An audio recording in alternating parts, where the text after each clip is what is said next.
श्री गणेशाय नमः। गुरु ब्रह्मा गुरु विष्णु गुरुदेवो महेश्वर गुरु साक्षात् परब्रह्म तस्मै श्री गुरुवे नमः। त्वमेव माता च पिता त्वमेव त्वमेव बन्धुः सखा त्वमेव त्वमेव विद्या द्रविणं त्वमेव त्वमेव सर्वं मम देव देव।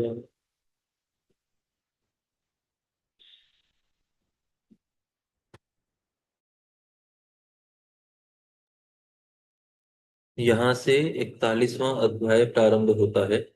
इसके साथ ही आज हम, क्योंकि शनिवार है, तो पशु पक्षियों के लिए 11 मिनट अधिक पाठ करेंगे।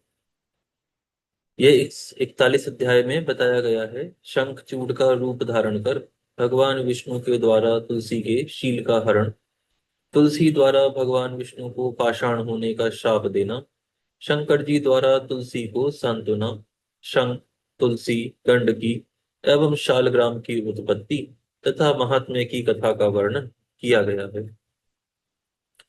श्री व्यास जी बोले, हे मुनि, भगवान नारायण ने किस उपाय से तुलसी के साथ रमण किया, उसे आप मुझसे कहिए। श्री सनत कुमार श्री सनत कुमार बोले, हे व्यास जी, सज्जनों की रक्षा करने वाले तथा देवताओं का कार्य संपन्न करने वाले भगवान विष्णु ने शंखचूड़ का रूप धारण कर उसकी स्त्री के साथ रमण किया। जगन माता पार्वती एवं शिव जी की आज्ञा का पालन करने वाले श्री हरि विष्णु के आनंदमयी उस चरित्र को सुनिए। युद्ध के मध्य में आकाशवाणी को सुनकर भगवान शिव जी से प्रेरित हुए विष्णु शीघ्र अपनी माया से ब्राह्मण का रूप धारण कर शंखचूड़ का कवच ग्रहण करके पुनः उस शंखचूड़ का रूप धारण कर तुलसी के घर गए। उन्होंने तुलसी के द्वार के पास दुंदुभि बजाई और जय शब्द का उच्चारण कर उस सुंदरी को जगाया। यह सुनकर वह साध्वी बहुत प्रसन्न हुई और अत्यंत आदर पूर्वक खिड़की से राजमार्ग की ओर देखने लगी। उसने ब्राह्मणों को बहुत सा धन देकर मंगल कराया। तदनंतर अपने पति को आया जानकर शीघ्र ही श्रृंगार किया। शंखचूड़ के स्वरूप वाले तथा देव कार्य करने वाले वे मायावी भगवान विष्णु रथ से उतरकर उस देवी के भवन में गए। तब अपने स्वामी को सामने आया देखकर प्रसन्नता से युक्त होकर उसने उनका चरण प्रक्षालन किया, प्रणाम किया और वह रोने लगी। उसने उन्हें रत्न के सिंहासन पर बिठाया और कपूर सुवासित तांबूल प्रदान किया। आज मेरा जन्म एवं जीवन सफल हो गया, जो कि युद्ध में गए हुए अपने स्वामी को पुनः घर में देख रही। ऐसा कहकर वह मुस्कुराती हुई प्रसन्नता पूर्वक तिरछी नजरों से स्वामी की ओर देखकर मधुर वाणी में युद्ध का समाचार पूछने लगी। तुलसी बोली, हे प्रभु, असंख्य विश्व का संहार करने वाले वे देवादिदेव शंकर ही हैं, जिनकी आज्ञा का पालन ब्रह्मा विष्णु आदि सभी देवता सर्वदा करते हैं। वे तीनों देवताओं को उत्पन्न करने वाले त्रिगुणात्मक होते हुए निर्गुण तथा भक्तों की इच्छा से सगुण रूप धारण करने वाले ब्रह्मा एवं विष्णु के भी प्रेरक हैं। कैलाशवासी गणों के स्वामी पर ब्रह्म तथा सज्जनों के रक्षक शिव जी ने कुबेर की प्रार्थना से सगुण रूप धारण किया था, जिनके एक पल मात्र में करोड़ों ब्रह्मांडों का क्षय हो जाता है तथा जिनके एक क्षण भर में विष्णु एवं ब्रह्मा व्यतीत हो जाते हैं। हे प्रभु, उन्हीं के साथ आप युद्ध करने गए थे। आपने उन देव सहायक सदाशिव के साथ किस प्रकार संग्राम किया? आप उन परमेश्वर को जीतकर यहाँ सकुशल लौट आए। हे प्रभु, आपकी विजय किस प्रकार हुई, उसे मुझे बताइए। तुलसी के इस प्रकार के वचन को सुनकर शंखचूड़ का रूप धारण किए हुए वे रमापति हंसकर अमृतमय वचन कहने लगे।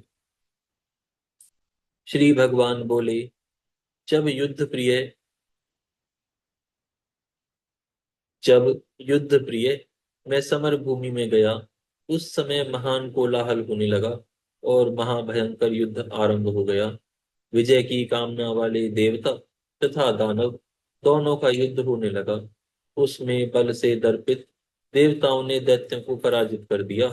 उसके बाद मैंने बलवान देवताओं के साथ युद्ध किया और वे देवता पराजित होकर भगवान शंकर की शरण में पहुंचे। रुद्र भी उनकी सहायता के लिए युद्ध भूमि में आए। तब मैंने भी अपने बल के घमंड से उनके साथ बहुत काल तक युद्ध किया।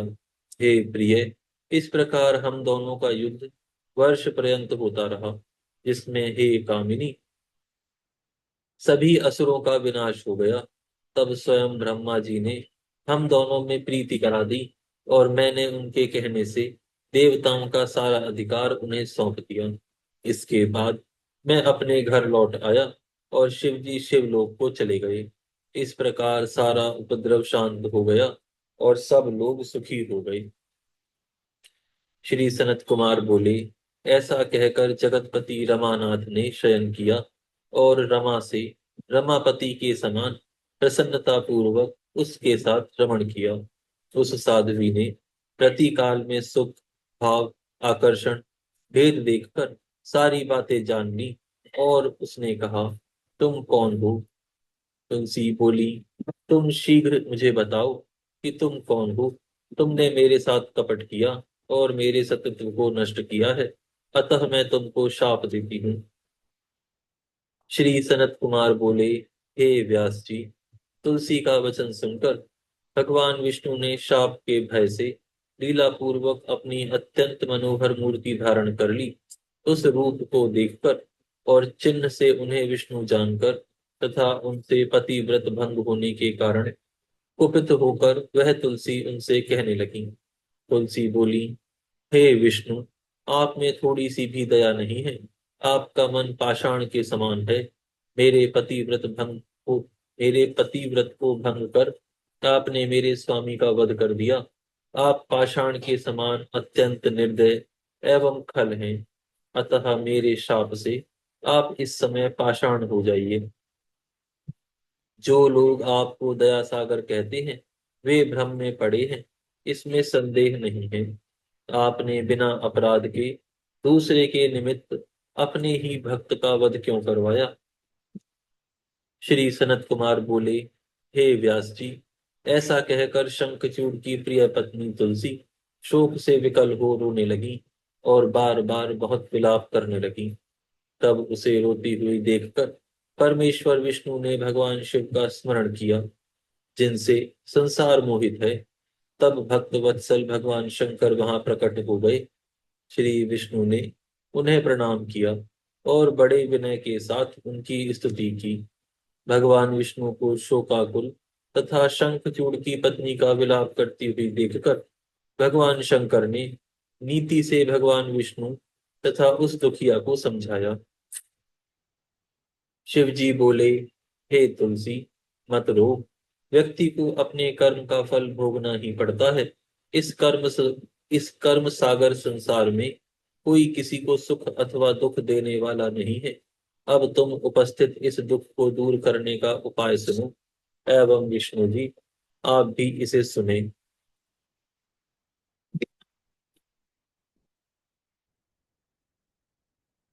जो तुम दोनों के लिए सुख कर है, उसे मैं तुम लोगों के सुख के लिए बतलाता हूँ। हे भद्रे, तुमने पूर्व समय में तपस्या की थी, उसी तपस्या का यह फल प्राप्त हुआ है। तुम्हें भगवान विष्णु प्राप्त हुए हैं, यह अन्यथा कैसे हो सकता है? अब तुम इस शरीर को त्याग कर दिव्य शरीर धारण कर श्री महालक्ष्मी के समान हो जाओ और विष्णु जी के साथ नित्य रमण करो।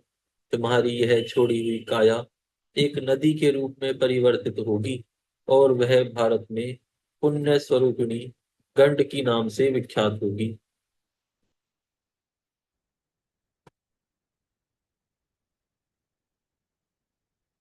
महादेवी, तुम मेरे वरदान से बहुत समय तक देव पूजन के साधन के लिए प्रधान भूत तुलसी वृक्ष रूप में उत्पन्न होगी। तुम स्वर्ग, मर्त्य एवं पाताल तीनों लोकों में भगवान विष्णु के साथ निवास करो। हे सुंदरी, तुम पुष्प वृक्षों में उत्तम तुलसी वृक्ष बन जाओ। तुम सभी वृक्षों की अधिष्ठात्री, दिव्य रूप धारिणी देवी के रूप में वैकुंठ में भगवान विष्णु के साथ एकांत में नित्य क्रीड़ा करोगी। और भारत में तुम गंडकी के रूप में रहोगी। वहां पर भी नदियों की अधिष्ठात्री देवी होकर सभी को अत्यंत पुण्य प्रदान करोगी तथा भगवान विष्णु के अंशभूत लवण समुद्र की पत्नी बनोगी।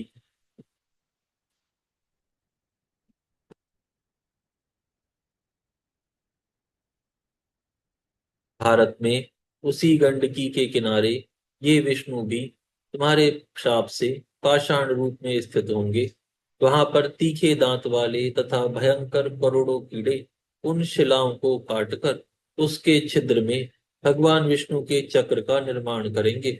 उन कीटों के द्वारा छिद्र की गई शालग्राम शिला अत्यंत पुण्य प्रदान करने वाली होगी। चक्रों के भेद से उन शिलाओं के लक्ष्मी नारायण आदि नाम होंगे।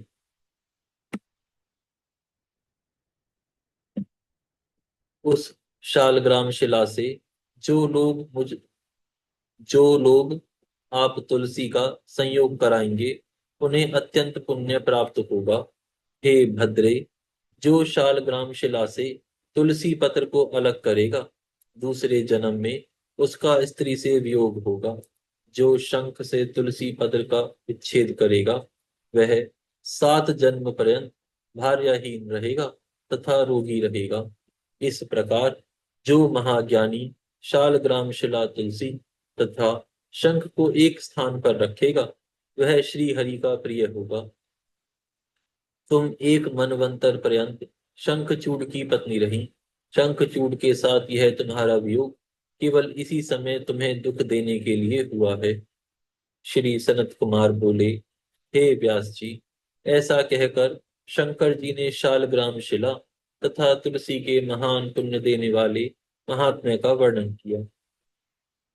इस प्रकार उन तुलसी तथा श्री विष्णु को प्रसन्न करके सज्जनों का सदा कल्याण करने वाले शंकर जी अंतर ध्यान होकर सॉरी अपने लोक को चले गए। शिव जी की यह बात सुनकर तुलसी प्रसन्न हो गई और उसी समय उस शरीर को छोड़कर दिव्य देह की प्राप्ति हो गई। कमलापति भगवान विष्णु भी उसी उसी के साथ वैकुंठ चले गए और उसी क्षण तुलसी के द्वारा परित्यक्त उस शरीर से गंडकी नदी उत्पन्न हुई। भगवान विष्णु भी उसके तट पर मनुष्यों का कल्याण करने वाले शालग्राम शिला रूप हो गए। हे मुने, उसमें कीट अनेक प्रकार के छिद्र करते हैं। जो शिलाएं जल में पड़ी रहती हैं वह अत्यंत पुण्यदायक होती हैं एवं जो स्थल में रहती हैं उन्हें पिंगला नाम वाली जानना चाहिए। वे मनुष्यों को संताप ही प्रदान करती हैं। हे मुने, मैंने आपके प्रश्नों के अनुसार मनुष्यों की सभी कामनाओं को पूर्ण करने वाले तथा पुण्य प्रदान करने वाले संपूर्ण शिव चरित्र को कह दिया। भगवान विष्णु के महात्म्य से मिश्रित आख्यान जिसे मैंने कहा है वह भुक्ति और मुक्ति तथा पुण्य देने वाला है। आगे हे व्यास जी, अब आप और क्या सुनना चाहते हैं? यहाँ पर यह अध्याय पूर्ण होता है। यहाँ से 42वां अध्याय प्रारंभ होता है। इस अध्याय में अंधकासुर की उत्पत्ति की कथा, भगवान शिव के वरदान से हिरण्याक्ष द्वारा अंधक को पुत्र रूप में प्राप्त करना, हिरण्याक्ष द्वारा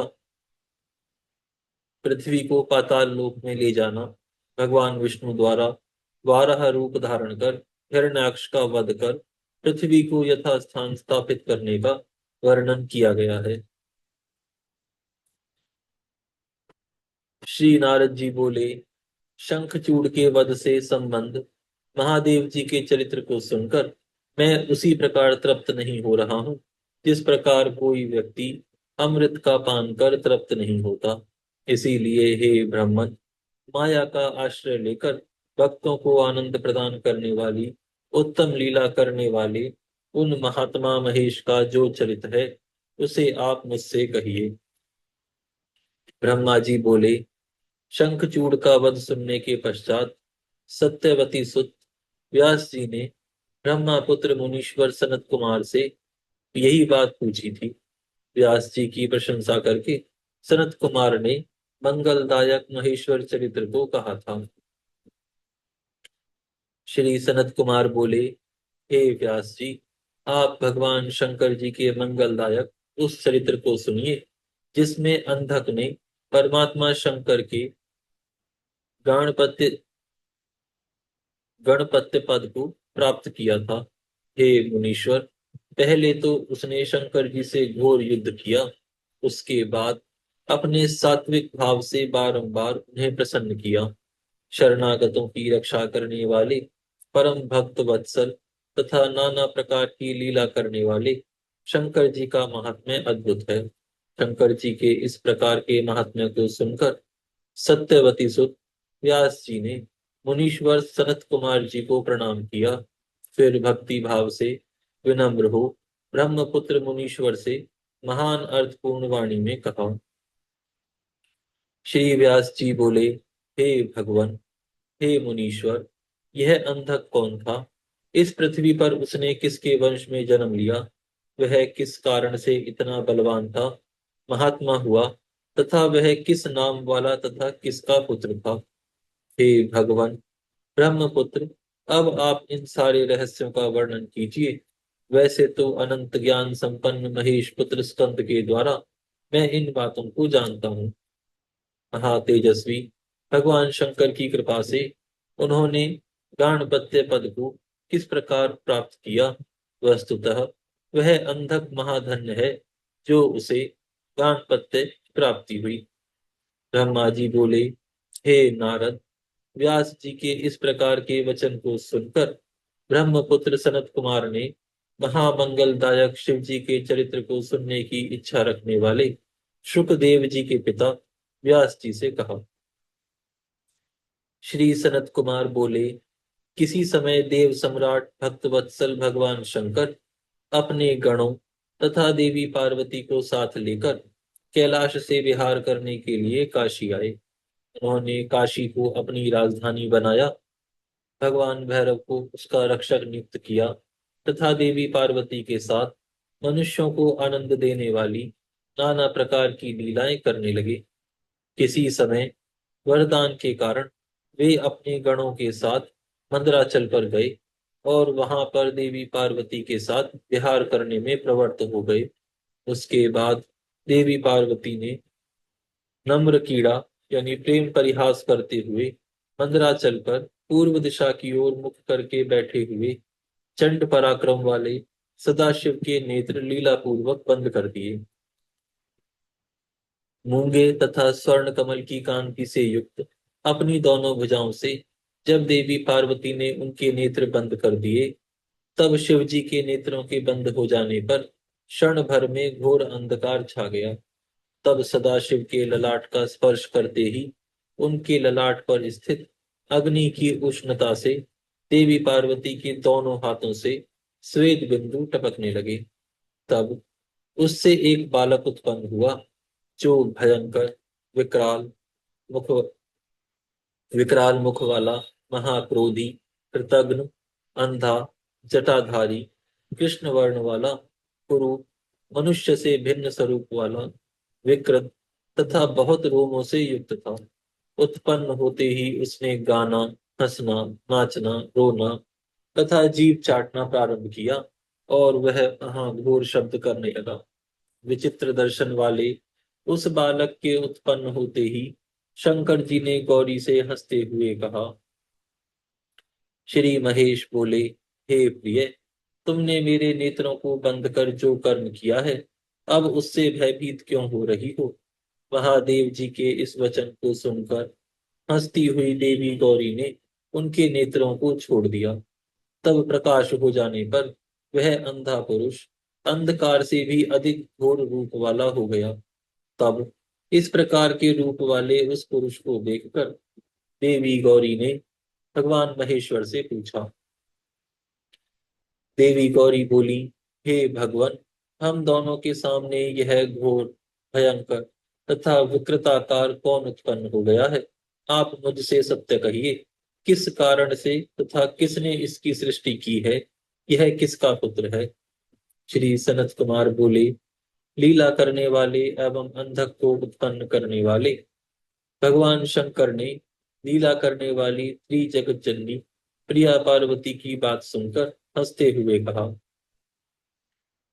भगवान महेश बोले, अद्भुत चरित्र करने वाली हे देवी अंबिके, तुम्हारे द्वारा मेरे नेत्रों के बंद कर दिए जाने पर तुम्हारे हाथों के स्वेद कण से उत्पन्न यह अद्भुत महापराक्रमशाली अंधक नाम वाला असुर प्रकट हुआ है। तुम ही इसकी जन्मदात्री हो। अतः हे आए, तुम ही दया पूर्वक अपनी सखियों के साथ गणों से इसकी रक्षा करो और बुद्धि से विचार कर इसके विषय में जो करना चाहती हो उसे करो। श्री सनत कुमार बोले, तदनंतर अपने पति के इस वचन को सुनकर गौरी माता अपनी सखियों के साथ दया भाव से अनेक प्रकार के उपायों से अपने पुत्र की रक्षा करने लगी। एक बार शिशिर काल उपस्थित होने पर अपने बड़े भाई की संतति वृद्धि को देखकर अपनी स्त्री से प्रेरित होकर पुत्र की कामना वाला हिरण्याक्ष तपस्या करने के लिए वहां पहुंचा।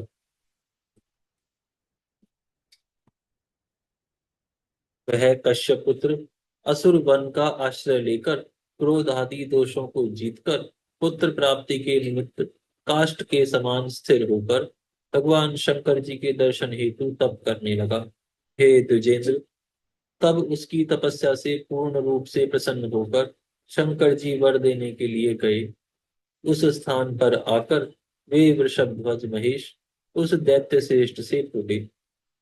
भगवान महेश बोले, हे दैत्यराज, तुम अपनी इंद्रियों को कष्ट मत दो। तुम किस निमित्त यह व्रत कर रहे हो? तुम अपना मनोरथ कहो, मैं शंकर तुम्हें वर दूंगा। तुम जो चाहते हो वह सब मैं दूंगा। श्री सनत कुमार बोले, शिव जी का यह सरस वचन सुनकर वह दैत्य हिरणाक्ष अत्यंत प्रसन्न हो गया और हाथ जोड़कर सिर झुकाकर एवं नमस्कार करके विधि विविध स्तुति पूर्वक शंकर जी से कहने लगा। हिरणाक्ष बोला, हे चंद्रमौले, मुझे दैत्य वंश के योग्य एवं अति पराक्रमी कोई पुत्र नहीं है। उसी के लिए मैं इस तपस्या में प्रवृत्त हुआ हूँ। अतः हे देवेश, आप मुझे महाबलवान पुत्र प्रदान कीजिए, क्योंकि मेरे भाई को प्रहलाद आदि 5 महाबलवान पुत्र हैं। मुझे पुत्र नहीं है, मैं वंशहीन हो गया हूँ। अतः मेरे इस राज्य का भोग कौन करेगा? जो अपने बाहुबल से दूसरे के राज्य को अपने अधिकार में करके उसका भोग करता है अथवा पिता के राज्य का उपभोग करता है, वही इस लोक में तथा परलोक में पुत्र कहा जाता है और उसी पुत्र से पिता भी पुत्रवान होता है। वरिष्ठ धर्मज्ञ ऋषियों ने पुत्रवानों की ही ऊर्ध्व गति कही है। इसीलिए सभी प्राणी उसी के लिए कामना करते हैं, अन्यथा मरने के पश्चात वह तेज पशुओं में चला जाता है, अर्थात व्यर्थ हो जाता है। पुत्रहीन को उत्तम लोक नहीं प्राप्त होता, इसीलिए लोग उसके लिए इच्छा रखते हैं और देवताओं के चरण कमल की आराधना कर उनसे एक पुत्र की भी याचना करते हैं।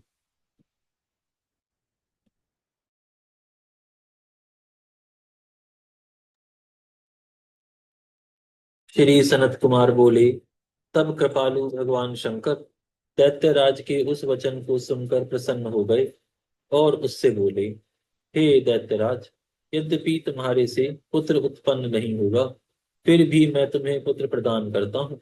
तुम अंधक नामक मेरे पुत्र का वरण कर लो, जो तुम्हारे ही समान बलवान और अजय है। तुम सब दुखों को त्याग कर उसी को अपना पुत्र मान लो। इस प्रकार कहकर प्रसन्न होकर देवी पार्वती सहित त्रिपुरारी उग्र रूप महात्मा शंकर ने उस हिरणाक्ष को पुत्र प्रदान कर दिया। इसके बाद वह महात्मा दैत्य शंकर से पुत्र प्राप्त कर यथाक्रम उनकी प्रदक्षिणा कर तथा अनेक स्त्रोतों से भगवान रुद्र की स्तुति कर प्रसन्न होकर अपने राज्य को चला गया। तदनंतर प्रचंड पराक्रमी वह दैत्य सदाशिव से चित्र प्राप्त कर संपूर्ण देवताओं को जीतकर इस पृथ्वी को अपने देश पाताल में लेकर चला गया। उसके अनंतर उसके अनंतर देवताओं, मुनियों एवं सिद्धों ने सर्वात्मक यज्ञ में तथा महाविकराल प्रधान वाराह रूप का आश्रय लेकर अनंत पराक्रम वाले भगवान विष्णु का आराधन किया। तब अपनी नासिका के विविध प्रहारों से पृथ्वी को विदीर्ण कर पाताल में प्रविष्ट हो तुंड के द्वारा तथा अखंडित दाढ़ों के अग्रभाग से सैकड़ों दैत्यों को चूर्ण करके वज्र के समान कठोर पाद प्रहारों से निशाचरों की सेनाओं को मत कर करोड़ों सूर्य के समान जाज्वल्यमान अपने सुदर्शन से अद्भुत तथा प्रचंड तेज वाले भगवान विष्णु ने हिरण्याक्ष के तेजस्वी सिर को काट दिया और दैत्यों को जला भी दिया। हिरण्याक्ष के मर जाने पर उन्होंने प्रसन्न होकर अंधक को राज्य पद पर अभिषिक्त कर दिया। इस प्रकार महात्मा विष्णु पाताल तल से पृथ्वी का उद्धार कर अपनी दाढ़ों के अग्रभाग से पृथ्वी को पुनः अपने स्थानों पर प्रतिष्ठित कर परम प्रसन्न हो गए और पूर्व की भांति उसकी रक्षा करने लगे। प्रसन्न हुए समस्त देवता, मुनि तथा ब्रह्मा जी ने उनकी स्तुति की। उसके बाद उग्र शरीर वाले तथा उत्तम कार्य करने वाले वराह रूपधारी भगवान विष्णु अपने लोक को चले गए। इस प्रकार वराह रूप भगवान विष्णु देव के द्वारा दैत्यराज हिरण्याक्ष के मारे जाने से सभी देवता, मुनि तथा अन्य जीव सुखी हो गए। यहाँ पर यह अध्याय पूर्ण होता है। आज हम यहाँ विराम करते हैं, फिर कल से प्रारंभ करेंगे। गौ माता हम सभी की माता, देवताओं की माता तथा सभी तीर्थों का तीर्थ है। हम सभी उनके चरणों में दंडवत प्रणाम करके उनसे अच्छा स्वास्थ्य व समृद्धि मांगते हैं। की कृपा सदैव हमारे ऊपर, सबके ऊपर बनी रहे।